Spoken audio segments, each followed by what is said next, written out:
Excellencies, distinguished delegates, friends, it's a deep honor for me.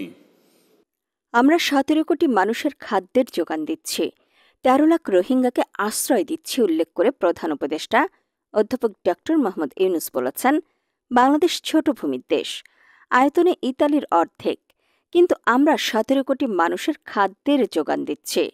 পাশাপাশি আশ্রয় দিচ্ছি 13 লাখ রোহিঙ্গা শরণার্থীকে, যারা মিয়ানমারের সহিংসতার মুখে পালিয়ে এসেছে। 13 অক্টোবর ইতালির রোমে স্থানীয় সময় সন্ধ্যা 6টায় বিশ্ব খাদ্য ফোরামের সমাবেশে প্রধান বক্তার বক্তৃতায় তিনি একথা বলেন। প্রধান উপদেষ্টা বলেন, বিশ্বব্যাপী ক্ষুধা ও অভাবের মূল কারণ সম্পদের অভাব নয়, বরং এটি আমাদের তৈরি করা অর্থনৈতিক কাঠামোর ব্যর্থতার ফল। তিনি ক্ষুধা দূরীকরণের চেয়ে অস্ত্র খাতে বিশ্বের বিপুল পরিমাণ ব্যয়কে নৈতিক ব্যর্থতা হিসেবে আখ্যা দিয়েছেন।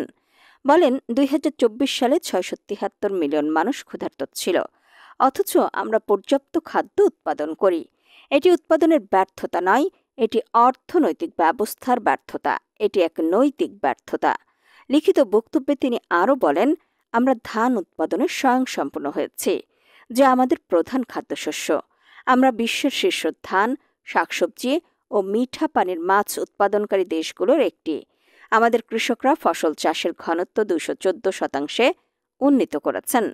আমরা 133টি জলবায়ু সহনশীল ধানের জাত উদ্ভাবন করেছি। বলেন, আমরা কৃষক মেকানাইজেশনে 70% পর্যন্ত ভর্তুকি দিয়েছি। শক্তিশালী খাদ্য বিতরণ ব্যবস্থা গড়ে তুলেছি। শিশুদের খরবোতা কমেছে, খাদ্য তালিকা বৈচিত্র্যময় হয়েছে, মাটি, পানি ও জীববৈচিত্র্য সুরক্ষার মাধ্যমে। কৃষি আরও সবুজ হয়েছে। বলেন, আমি আনন্দিত যে ফুড অ্যান্ড এগ্রিকালচারাল অর্গানাইজেশন কর্তৃক 2016 সালে গঠিত Nobel peace laureates alliance for food security and piece, যার একজন সদস্য আমি, সেটি এখন FAOর একটি মাইল ফলক হিসেবে স্বীকৃতি পেয়েছে। আমি আশা করি এটি আরও নতুন মাইল ফলক সৃষ্টি করবে।